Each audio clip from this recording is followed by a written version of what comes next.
برای شما که مغازه‌دار هستید خیلی وقتا سوالاتی پیش میاد تو ذهنتون که نمیتونید جوابشو کجا دنبالش بگردید. چیدمان و دکوراسیون داخل فروشگاه باید ویژگی‌هایی داشته باشه و استانداردهایی داشته باشه. همینطوری نیستش که ما حالا هر جوری سلیقه‌مون کشید یا هر جوری دوست داشتیم یا هر جوری مثلا دیگران اومدن گفتن برای که قشنگ‌تر بشه ما مغازمون رو دکوراسیونش رو طراحی کنیم. شما تو مغازه‌تون امکانات زیادی دارید که برای تبلیغات میتونید ازشون استفاده کنید. قیمت اینا خیلی زیاده ولی چون شما براش هزینه پرداخت نمی‌کنید معمولاً ممکنه قدرشون رو ندونید. قیمت و قیمت گذاری یکی از چالش‌های فکری همه مدیران کسب و کارها از جمله مغازه‌دارا است. فرقی نمی‌کنه که کسب و کار چه اندازه داشته باشه. یه مغازه کوچیک یا یه شرکت خیلی بزرگ، حتی شرکت‌هایی که گردش مالشون بعضی یک کشور هستش، در همه اینها مدیران عالی این سازمان‌ها دغدغه قیمت رو دارن. شما قیمت کالا یا خدماتتون هر چه که باشه، نحوه اعلام این قیمت به مشتری میتونه تاثیر زیادی داشته باشه در اینکه آیا معامله شکل بگیره یا نه. شما کسب و کارتون هر چه باشه، کسب و کار مغازه‌داری باشه، تولیدی باشه، شرکت بازرگانی باشه، شرکت خدماتی باشه، هر چه میخواد باشه فرقی نمیکنه. راز ماندگاری و موفقیت شما در یک مفهوم دو کلمه‌ای خلاصه میشه. این دو کلمه چیه؟ مشتری وفادار. مفهوم مشتری وفادار. اگر شما بتونید مشتری وفادار برای کسب و کار خودتون ایجاد کنید، شما تو کسب و کار میتونید موفق باشید. اگر نتونید مشتری وفادار درست کنید، اگر مشتریاتون تکرار شونده نیستن، بدونید که شکست خوردید. شما به درد کسب و کار نمیخورید. حالا کسب و کارتون هر چه میخواد باشه.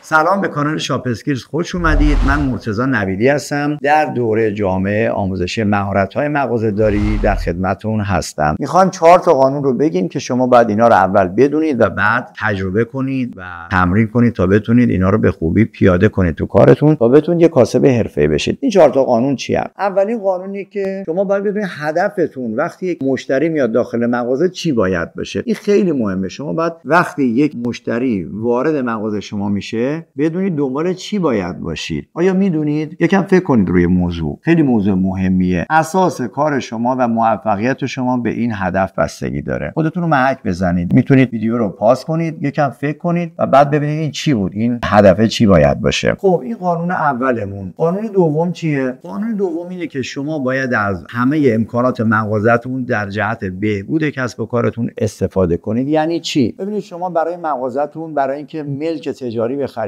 کلی پول به شهرداری دادید. یه مغازه با یه انبار قیمتش فرق میکنه. یه امکان تجاری خیلی خوب به شما داده. سانت به سانت اون مغازه رو بابتش پول دادید. امکان دیگه شما وقت و انرژی که گذاشتید. شما زندگیتون و همه امید و انرژیتون رو توی این مغازه دارید میذارید. از امکاناتتون که وقتتون هست، ارتباطاتتون هست، دانشتون هست، همه اینا باید استفاده کنید تا بتونید کسب و کارتون رو به خوبی اداره کنید. قانون سومی که باید رعایت کنید اینه که تو مغازه جبرگیر و احساساتی نشید. ببینید مغازه‌داری شغلیه که با خیلی از شغلای دیگه متفاوته. شما مشتری زیاد دارید. شما مرتبا در طی روز با مشتریان و افراد مختلف سر و کار دارید. یه موقع ممکنه یه نفر کشاورز باشه، کارگر باشه، تولید کننده باشه، توی شرکت حتی کارمند باشه. اینها خیلی کم با آدمای مختلف سر و کار دارن. بعضی از مشاغل مثل مغازه‌داری درگیریش با مشتری و مواجهش با مشتری زیاده. خیلی از مشاغل مواجههشون با مشتری کمه، بنابراین کمتر درگیر احساسات میشن. شما که مغازه‌دار هستید و مرتبا در طی روز با مشتری ارتباط دارید، باید حواستون باشه جوگیر نشید. یه مشتری میاد میگه چرا جنسو گرون میدی، یکی میاد میگه چرا ارزون میدی، یکی میاد میگه چرا ویترین تو مثلا اینجوری چیدی، یکی میاد میگه اینجوری خیلی خوبه همینطوری بچین. باید بتونید احساساتتون رو کنترل کنید. بعضی از احساسات رو کاملا باید تو کسب و کار بذارید کنار. و اما قانون چهارم خیلی ساده است. اینی که شما باید زندگی شخصیتون رو از زندگی حرفیتون جدا بکنید. اگر شما تو زندگی شخصیتون آدم عبوسی هستید، اگر آدم خیلی شادی هستید، اگر آدمی هستید که خیلی احساساتی میشید، اگر آدمی هستید که یه دنده اید، اگر آدمی هستید که کم حرف میزنید، اگر آدمی هستید که زیاد حرف میزنید، باید تو کسب و کارتون رفتار حرفه‌ای داشته باشید. آیا شما روش‌های بازاریابی بلدید؟ اینکه روش‌های بازاریابی چطور باید باشه؟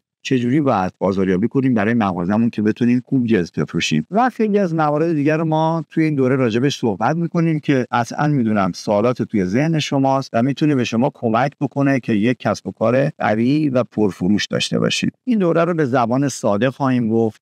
قابل استفاده برای همه مغازه‌دارا خواهد بود، چه کسانی که سواد ندارن یا حتی کسایی که سوادشون در حد دکتراست. مبانی علمی رو معمولا سعی می‌کنیم بگیم و بعد بر اساس اون مبانی تکنیکایی که باید شما پیاده کنید توی فروشگاه و ویدیوهایی که بارگذاری می‌کنید، هر جلسه شما باید اینها رو تمرین کنید. دانستن مطالب کفایت نمی‌کنه، شما باید یاد بگیرید. یادگیری فرآیند دانستن به علاوه کسب تجربه است. یعنی شما اون چیزی رو که توی این کانال ما به شما میگیم باید تجربه کنید، توی مغازه خودتون پیاده سازی کنید و بعد از هر ویدیو میتونید تا ویدیو بعدی موضوعات رو تمرین کنید که انشالله وقتی ویدیو بعدی رو میبینید موضوع رو به خوبی یاد گرفته باشید. اگر دوست دارید که مطالب ما رو دنبال کنید، ما رو سابسکرایب کنید. اگر میخواید که ویدیوهای ما وقتی بارگذاری میشه شما بتونید زود اونها رو ببینید، علامت زنگوله رو بزنید.